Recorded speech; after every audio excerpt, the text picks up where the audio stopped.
episodio de nuestro Yunti Podcast en su segunda temporada. Hoy nos acompaña Paulina Rivera. Paulina es psicopedagoga, ya hemos tenido hartos psicopedagogas, así que hoy día una más, súper.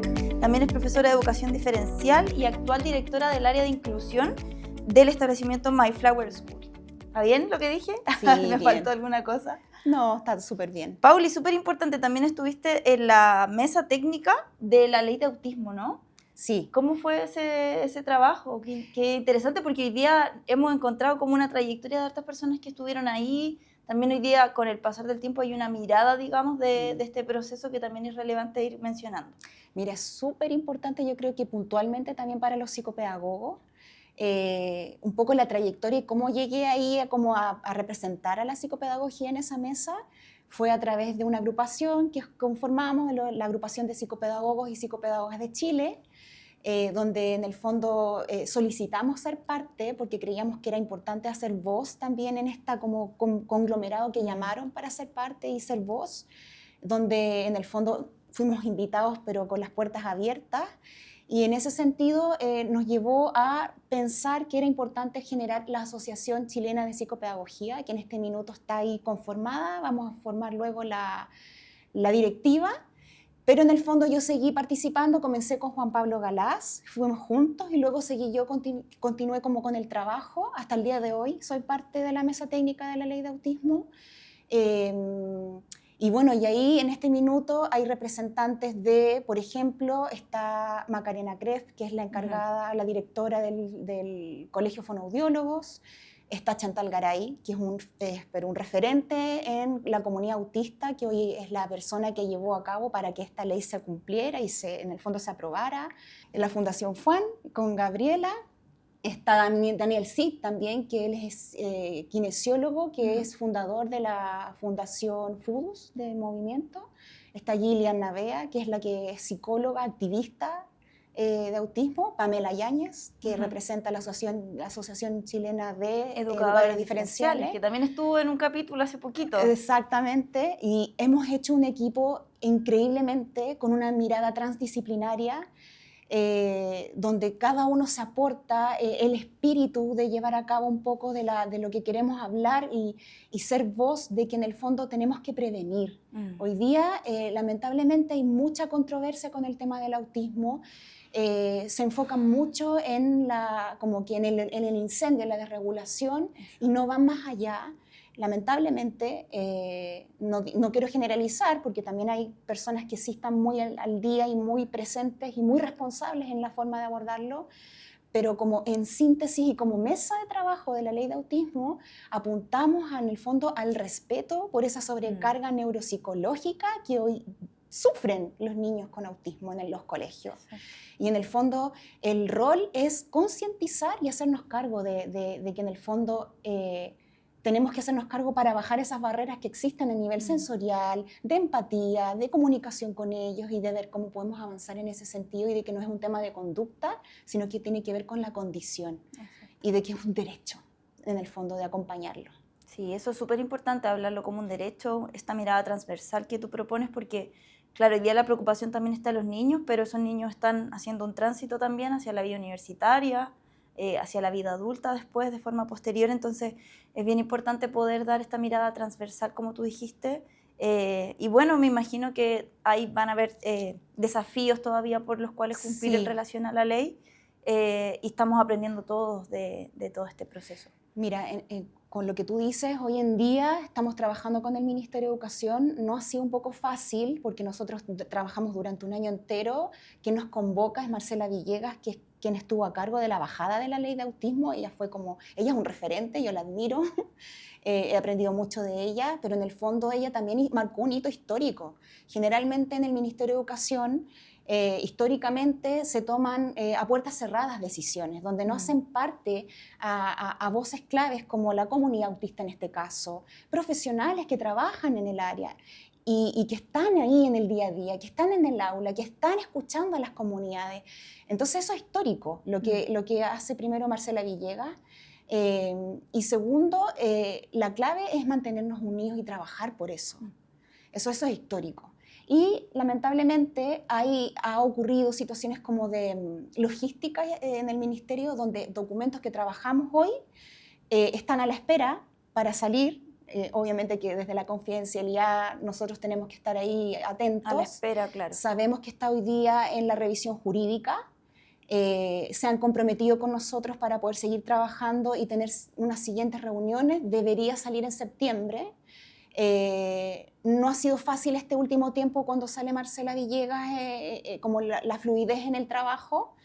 Y el PAE que sale, la cartilla que salió hace como un par de meses, Sí. es un resumen del resumen de un documento que trabajamos durante un año completo, como te digo. Y que vienen 2 más incluso, que es cómo trabajar en el aula, cómo hacer adecuaciones curriculares desde la mirada y una perspectiva más biodiversa, con una mirada más sistémica. Quiero decirte que de verdad son documentos que van a aportar enormemente a la educación y espero que el Ministerio de Educación pronto saque estos documentos. Ya es un gran paso que haya sacado la cartilla, que ya da algunas luces de que lo que buscamos es dejar la mirada adultocéntrica, porque lamentablemente estamos muy desde la mirada adultocéntrica de cómo yo como adulto, de que tengo miedo, de cómo... No, o sea, tenemos que mirar desde el niño, de cómo siente ese niño y cómo yo corregulo en el fondo. Ese es el concepto que estamos como impulsando, de la corregulación. Muchas profesionales hoy en día, y lo digo con mucho pesar, porque en el fondo también siento que se ha buscado mucho también el marketing, muchas capacitaciones, porque esto es un tema hoy en día, nos tenemos que capacitar. Hay una necesidad igual de... Pero tenemos que ser responsables, o sea, lamentablemente hay muchos conceptos que se siguen utilizando como el niño TEA, y es que el niño tiene autismo, es un niño autista. Exacto. Y varias cosas, por ejemplo, todavía se sigue usando el rompecabezas, por ejemplo. Y son detalles que entendemos que queremos formar, pero tenemos que ser muy responsables a la hora de formar a otros también.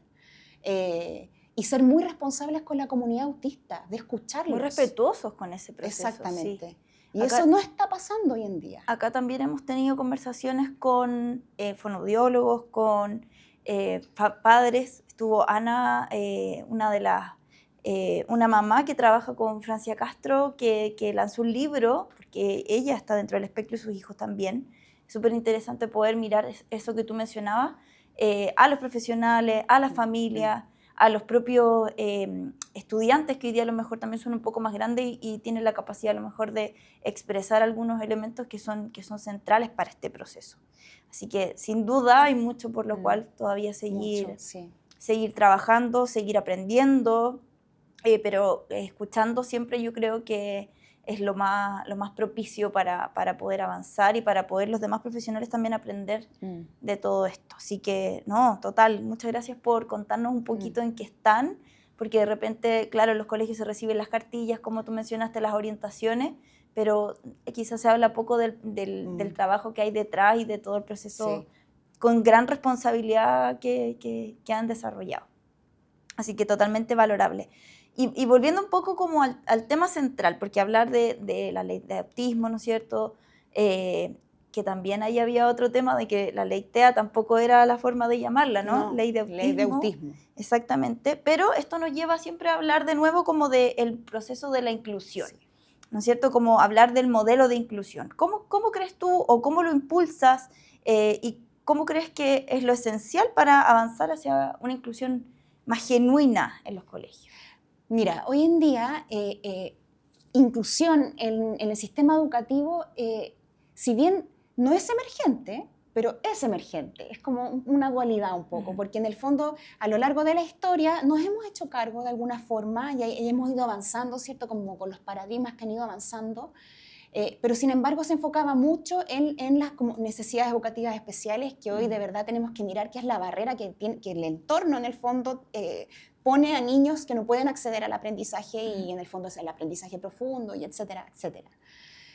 Pero la inclusión hoy día va más allá. La inclusión es un modelo y es el modelo un poco que estoy impulsando. También tengo como que la dicha o el ser afortunada de que también me formé en ser gestora de inclusión laboral, que eso también me abrió un poco como, o sea, esto es más. Entonces, en el fondo, piensa que un colegio hoy es una empresa, ¿ya? Hoy día los colegios son empresas, y tenemos que hacernos cargo de la comunidad completa, como una mirada, yo digo, como en perspectiva. Por lo tanto, la inclusión es un pilar fundamental de un proyecto educativo. O sea, es parte. Si no tenemos ese pilar en la mirada educativa, de verdad que ¿por dónde nos vamos a ir? Muchos apuntan a la excelencia académica, pero ¿qué entendemos por excelencia académica? ¿Números? ¿Estándar? Y créeme que me hago muy como responsable de mi forma de transmitir lo que es una buena educación, y es en el fondo la mirada integral. En el fondo sí, queremos aprendizajes profundos, queremos buenos resultados, pero esos buenos resultados también van formando buenos ciudadanos para el futuro. Entonces tenemos que hacernos cargo de su sentir, de ser comunidad. Y la mirada inclusiva, a la pregunta que tú me haces, trabaja con todas las áreas, trabaja acompañando, por ejemplo, la convivencia escolar, que hoy día también está muy mal entendida en muchos lugares.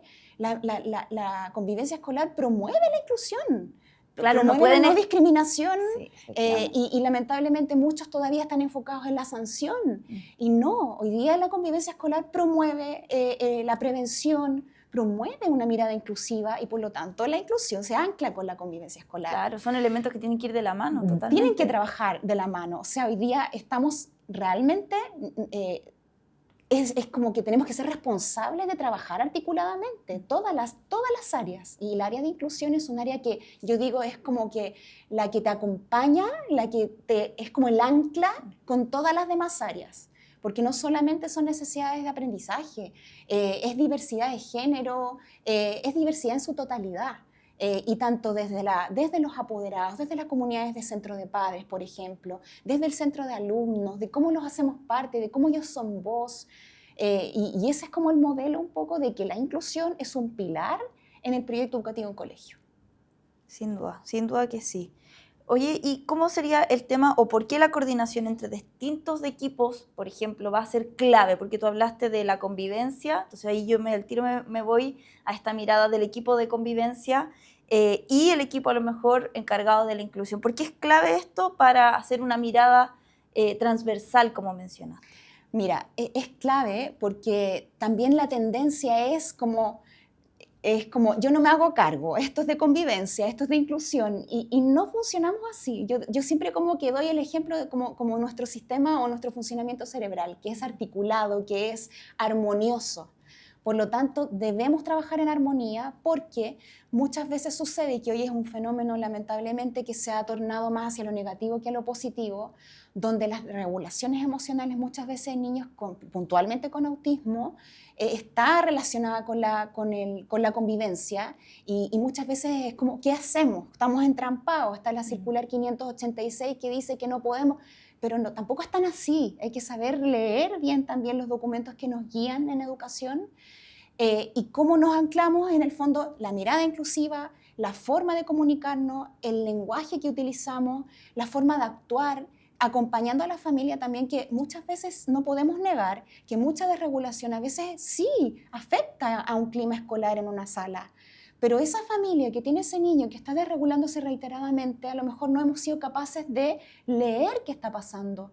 En el fondo viene desde la casa, hay un tema familiar vincular que está ocurriendo, que haya mucha desregulación, o el mismo sistema está provocando que no estamos logrando leer qué afecta en ese niño o niña que se desregula tanto, y que por un tema biocognitivo se desregula y afecta quizá a otro, pega quizá a otro, se autoagrede. Y ahí es donde tenemos que dialogar y ver qué hacer para acompañar tanto a las familias que se podrían estar afectando por esto, siendo empáticos hacia ambos lados. Entonces, por eso es muy importante trabajar articuladamente y con esta mirada, como yo te decía, como armoniosa, para poder hacernos cargo de todas las partes. Exacto, bueno, ahí entra todo el tema como también del rol de la familia, la vinculación con los estudiantes. No sé cómo será la realidad educativa en el sector donde tú hoy día estás trabajando, pero hay colegios que tienen muchos niños y muchos profesores no alcanzan a vincularse Sí. con los estudiantes. Entonces, las desregulaciones también ocurren porque no los conocemos, no sabemos cuáles son los gatillantes, ¿no es cierto?, que generan ese tipo de situaciones. Así que bueno, la familia ahí es central, clave, los sí. profesionales que más conocen a los estudiantes, el traspaso de la información, sin duda que son relevantes. Hoy día viene súper fuerte el tema de la ley miscelánea, ¿no es cierto?, este dictamen 73 para los colegios particulares pagados. Y ese era un tema que hoy día queríamos tocar harto contigo, porque va a ser un proceso nuevo que va, entre comillas, a guiar la inclusión hacia colegios que a lo mejor hoy día todavía estaban ahí más reticentes, ¿no es cierto?, a enfrentarse a esta situación. ¿Qué implicancias tiene? ¿Qué se viene con ese proceso? ¿Cómo lo observas tú? ¿De qué deberíamos aprender también? Mira, los colegios particulares pagados hasta el 2023 que surge, o sea, que sale y se aprueba esta ley miscelánea, no tenían la obligación de trabajar con una mirada inclusiva, ¿ya? Era como porque yo lo creo y soy parte y lo agrego a mi proyecto educativo, entonces me hago cargo un poco, quizá un poco superficialmente, de la inclusión. Muchos se destacan y han sido como innovadores en cuanto a inclusión, pero la gran mayoría desconoce mucho y está muy atrás en cuanto a las políticas que hay en todos los demás colegios que se han ido trabajando en la inclusión. Por tanto, esto fue una lucha de años, que en el fondo estaba esta ley esperando, surge en el 2023 y en el fondo es que obliga a los colegios particulares pagados a tener programas de inclusión escolar. Eso por una parte, porque muchas veces se malentiende esta ley, porque tiene dos pilares. En el fondo, el que yo te digo, de que tiene que tener programas de inclusión escolar y que no se sabe muchos de que desde el 2023 que se aprueba, estos programas de inclusión escolar deben existir en los colegios, desde que se aprueba. Y está el otro pilar que tiene que ver con los cupos en admisión. En el fondo, yo tengo que asegurar cierta cantidad de cupos, que es el 5% de aquí al 2028, para es niños. Una cuota, ¿no es cierto?, que va a ir avanzando. Una cuota, claro, que tiene que ir avanzando, que primero dice que es por curso, por nivel. Podemos alargarnos demasiado si entro en el detalle, pero tiene que ver con eso, que es progresivo. Y que de aquí al 2028 hay que asegurar esos cupos para niños con necesidades educativas especiales permanentes o discapacidad. Pero te ancla de alguna manera también a hacerte cargo de las otras barreras al aprendizaje, que en el fondo te plantea que este programa de inclusión debe asegurar el acceso, la participación y el egreso de todos los niños y niñas en tu colegio. Y también habla mucho de los ajustes razonables, de que tenemos que asegurar ajustes razonables para aquellos niños que lo necesiten, niños y niñas que lo necesiten. Y hoy día, en el fondo, no sé, mira, pero yo me podría aventurar a decir que esa cuota, que hay mucha resistencia en muchos colegios, de verdad que ya la tienen. Están como que están como resistentes, como con miedo quizá, no sé si la palabra es miedo, porque en el fondo tenemos que hacernos responsables de responder bien. Pero yo te puedo asegurar que si hacemos un buen trabajo, un buen plan estratégico en cuanto a inclusión y en el fondo ver a nuestros propios estudiantes que están con nosotros en nuestra comunidad, yo podría asegurar que ese 5% muchos colegios ya lo cumplen, porque la misma estadística internacional y nacional en el fondo lo plantea. Entonces, es cosa de ordenarnos, de ver y de que en el fondo no estemos cerrados a ese cupo en el fondo y de que tenemos que implementar un buen programa de inclusión, de que muchos en el fondo contratan a un puro profesional, eso está pasando mucho en muchos colegios particulares pagados que contratan a un puro profesional que se haga cargo y ese es su programa de inclusión. Y en el fondo no es por cumplir. La invitación es que lo hagamos porque estamos generando una mirada inclusiva, un cambio de paradigma y que tenemos que avanzar hacia hacernos cargo, en el fondo, ser más humanos. Eso es. Eso que tú dijiste recién de ser más humano, sabes que es algo que coincidentemente yo creo que en varias de las conversaciones que hemos tenido acá en el podcast ha surgido, porque realmente cuando uno se pone a pensar, tú mencionaste recién, la cuota ya la tienen, ¿no es cierto?, este porcentaje, y eso quiere decir que en realidad, o nos hace ver nuevamente que en realidad vivimos en un mundo diverso. Sí. La verdad es que tenemos que reconocer nomás que estamos en aulas neurodiversa hace mucho rato. Esa ya es la realidad que está instalada, yo creo, en cualquier espacio escolar, laboral, etc. ¿qué oportunidades crees tú que tienen estos colegios particulares ahora? Porque a mí siempre me gusta también que podamos darle como una mirada positiva a esto. Tú hablaste como de volver ese rol humano. Los colegios particulares obviamente tienen una preocupación y unos estándares súper altos en relación al rendimiento, pero como tú mencionaste anteriormente también, estamos formando ciudadanos, ¿no es cierto? Esos estudiantes mañana van a ser a lo mejor los que estén a cargo de una empresa o que van a estar a lo mejor liderando algún partido político, quién sabe. ¿Cuáles son las oportunidades que tenemos ahí? Mira, yo también lo veo muy positivo. Gracias, Bárbara, por plantearlo, porque a veces se ve como esto como una barrera, como un problema, y de verdad que es una gran oportunidad. Yo creo que yo lo miro como una gran oportunidad para puntualmente los colegios particulares pagados y que también muchos que no tienen proyectos de inclusión, o sea, de integración, que esa es la dicotomía también que hay, porque acá ya estamos hablando, imagínate la oportunidad, ya estamos hablando desde la ley que tenemos que tener programas de inclusión escolar, o sea, ya el concepto ya es distinto. Es distinto, sí. Bueno, considerando todo este proceso, tú hablaste como de este rol humano que tienen en el fondo las comunidades, estos estudiantes que se están formando el día de mañana van a ser a lo mejor quienes lideren una empresa, quienes estén en la política, quién sabe. Entonces, ¿cuáles son las oportunidades que tienen los colegios hoy día que tienen en el fondo que hacerse cargo de esta ley miscelánea? Bueno, como tú decías, Bárbara, de mirar las cosas de manera positiva, yo creo que esa es la forma de no mirarlo con un obstáculo, sino como una oportunidad. Yo creo que es una gran oportunidad de innovación. Yo siempre hablo de la innovación, de la gestión inclusiva innovadora, porque en el fondo las leyes hoy día están todas articuladas, como que van tomando conceptos una de la otra y se van articulando desde la Ley General de Educación hasta, no sé, el Decreto 83, el 67, todos apuntan a una mirada inclusiva y de apoyo a la diversidad y la neurodiversidad. Por lo tanto, el no tener el Decreto 170, que hoy lamentablemente está siendo un obstáculo, según mi mirada y yo de muchos colegas que converso, yo creo que tú también, Bárbara, hoy día es una barrera el Decreto 170, tiene muchas cosas positivas, porque nos ordena, nos da un poco de lineamiento, ¿cierto? Sin embargo, la base es segregador. Es que es un decreto de subvención en el fondo, exacto, ¿no? De inclusión. Está ligado a una subvención. Entonces, eso es una limitante. En cambio, en los colegios particulares pagados eso no existe. Y tenemos la gran oportunidad de innovar en inclusión, de tomar todas estas leyes y de ser creativos y formar, como yo te decía en un principio, de tenerlo como un pilar, por ejemplo, nuestro plan estratégico, de que en el fondo hacemos un plan estratégico como los planes de mejora que tienen los particulares pagados, o sea, perdón, los subvencionados municipales. También en los particulares pagados tenemos planes de mejora y planes estratégicos en el fondo al corto, mediano y largo plazo, y considerarlo como un pilar. Esa es mi invitación un poco, de mirarlo como una oportunidad, y la tenemos. Sí, va a ser súper relevante ese proceso desde el inicio, ¿no es cierto? Desde cómo estamos pensando la comunidad. Si finalmente esto que tú mencionaste de los planes, ¿no es cierto?, del proyecto educativo de los establecimientos, es nuestra carta de navegación para saber desde dónde partimos y hasta dónde queremos llegar. Y la invitación ahí también es súper fuerte a las familias. A veces las familias ingresan a los hijos a un establecimiento, pero no conocen el programa educativo del colegio, el proyecto educativo, y ahí es donde están los valores que a mí como familia me hacen querer que mi hijo o mi hija se encuentre en ese establecimiento, ¿no? Entonces, esa visión compartida yo creo que también hay que trabajar socializándola con las familias. Es que la familia es clave, Bárbara, o sea, es parte de la comunidad.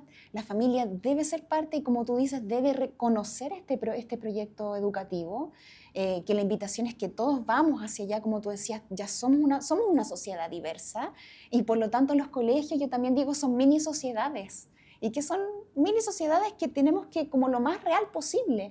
Entonces, la familia es una colaboradora y en el fondo también está mucho este concepto de la corresponsabilidad, de cómo yo dialogo contigo en el fondo para el mejor y el bien superior del niño y la niña. O sea, al final lo que nos tiene que importar siempre y nunca dejar del foco es el niño y la niña, y a veces lo olvidamos. Pero ese es el foco, no perderlo. Tanto las familias como en el fondo la comunidad de un colegio. No sé si me explico. Sí, de todas maneras, y comparto ahí totalmente contigo. Yo creo que eso es lo que nos destaca tanto a los psicopedagogos también, porque más allá del cumplimiento, ¿no es cierto?, de los objetivos de aprendizaje que tengamos que lograr en el año, más allá a lo mejor del cumplimiento, no sé, de ciertas normas, o que de nuevo llegó este dictamen, o que esto es nuevo otra vez. Cuando ponemos en el foco a los estudiantes y que nosotros estamos ahí para los estudiantes, en servicio en el fondo de el progreso de ellos, de ellas, ¿no es cierto? Yo creo que la mirada cambia. De todas maneras. Súper. Ahora, a partir de lo que tú has mirado desde la mesa técnica de la ley de autismo, desde la experiencia a lo mejor que tú conoces relacionada con esto, ¿cuál podría ser un obstáculo que yo creo que los colegios particulares hoy día tienen la oportunidad de mirar y decir, quiero aprender de esto no, por este camino no es? ¿Cuál podría ser un obstáculo que sea necesario mirar para encaminar bien este proceso? Mira, yo creo que el obstáculo, y no puntualmente en los particulares pagados, yo creo que es de la gran mayoría de los colegios que en el fondo tiene que ver con este cambio de paradigma, en donde hay distintas también como etapas del desarrollo también de profesores y profesoras. O sea, tenemos gente que está recién saliendo, profesores que tienen una gran trayectoria y que en el fondo también nos podemos como colaborar entre esas experiencias. Y como esa barrera es como, no sé, lo escucho mucho, es como, yo no sé, a mí no me enseñaron. Y creo que esa es una tremenda barrera que ya se pone casi que literal, casi que de verdad yo la veo. Es un muro. Es un muro, es un muro. Y créeme que la clave es que en el fondo es ser dialogante, es escucharlos, porque por algo también tienen esa resistencia, es hacernos cargo de esa resistencia, que es una barrera.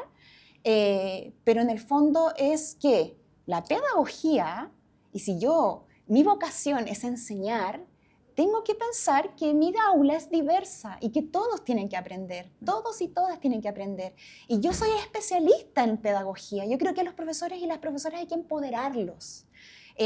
No sé por qué, pero muchos tienen como este miedo pero es que si lo hago así, si lo hago así, es que nadie me ha dicho cómo, pero eso es lo que hay que hacer, es innovar, es crear, es aplicar metodologías, estrategias, y la verdad ser muy responsables es mantenernos al día, estar leyendo, capacitándonos, no dejar de formarnos, eso es clave. Sí, los que elegimos esta profesión sabemos que uno nunca nunca deja de estudiar, es un compromiso para toda la vida. Yo siempre les pido un mensaje para las futuras generaciones quienes se estén formando en psicopedagogía, porque creo que tenemos en este proceso tan dicotómico muchas veces, pero tan relevante, una tremenda oportunidad de apoyar a otros profesionales, ¿no es cierto? Apoyar a familias, apoyar a los propios estudiantes, un camino que no ha sido fácil para la psicopedagogía en Chile, pero que hoy día, con todo lo que estamos viendo a nuestro alrededor, creo que tenemos la oportunidad de jugar un papel súper importante en la sociedad. ¿Qué mensaje le podríamos dar ahí? Bueno, como colegas yo creo que respiramos psicopedagogía, yo creo que sí. Muy de cerca viene, pero creo que la psicopedagogía es una profesión muy enriquecedora, que es parte como de las ciencias de la complejidad, porque en el fondo donde nos posicionamos, yo creo que en Chile por eso ha ocurrido un poco como este desconocimiento de lo que hacemos. Yo creo que es importante reiterar de que somos una profesión que acompaña todo el ciclo vital, que no trabajamos solo en educación, que acompañamos el aprendizaje.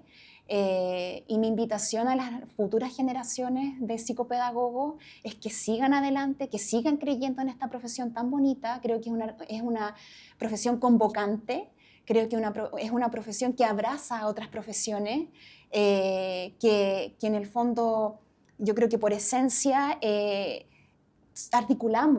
acompañamos, articulamos, y no está esta como que tú, ¿qué haces tú, qué hago yo? Yo creo que en el fondo por formación tenemos una mirada transdisciplinar. Sí. Entonces yo creo que eso es base de no olvidar a las nuevas generaciones y también seguir posicionando. Yo creo que aquí hay una cosa, he hecho muchas cosas, pero yo creo que uno de los aportes que quiero decir y plantear es que está todo este tema de que no somos parte de los prestadores del área de la salud, y que lamentablemente muchas personas no tienen acceso o no pueden acceder a nuestros acompañamientos que de verdad hoy lo requieren.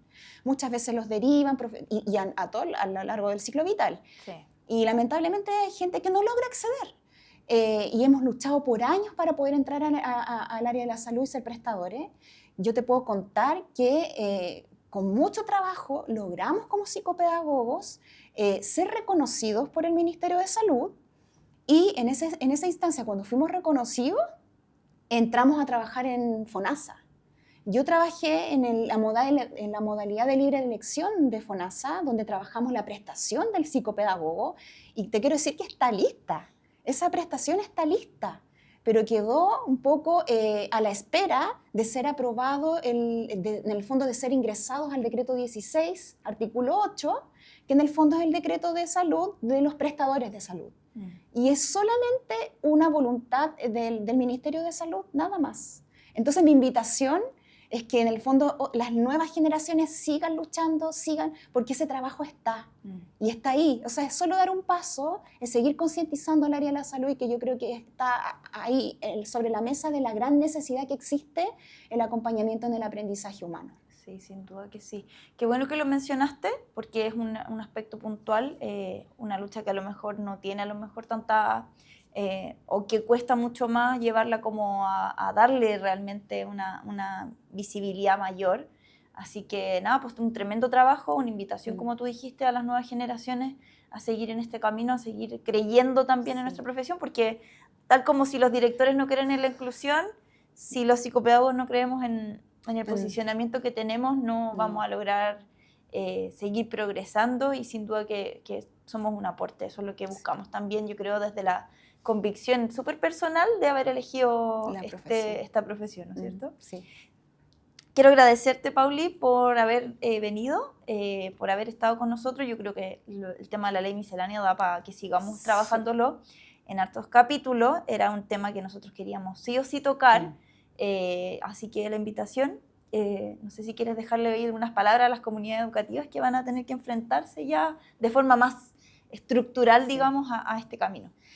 Mira, la gente que me conoce, yo creo que me va a escuchar y va a decir, ahí está la Pauli diciendo de nuevo esto, pero yo no me canso de decir que hoy tenemos que hablar de inclusión, hoy tenemos que ponerlo sobre la mesa y hablar de inclusión, pero hay que dejar de hablar de inclusión. Yo creo que esa es la meta. Es como el día que dejemos de hablar de inclusión, vamos a estar realmente generando nuevas sociedades y de verdad ser más humanos. Yo te lo dije y lo vuelvo a repetir. Tiene que ver con ser personas, respetarnos, tener mayor empatía y en el fondo tener una mirada más humana.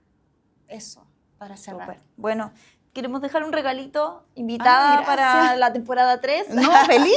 Así que... muchas gracias. No sé si tienes redes sociales para que te sigan o alguna de las de la Asociación de Psicopedagogos.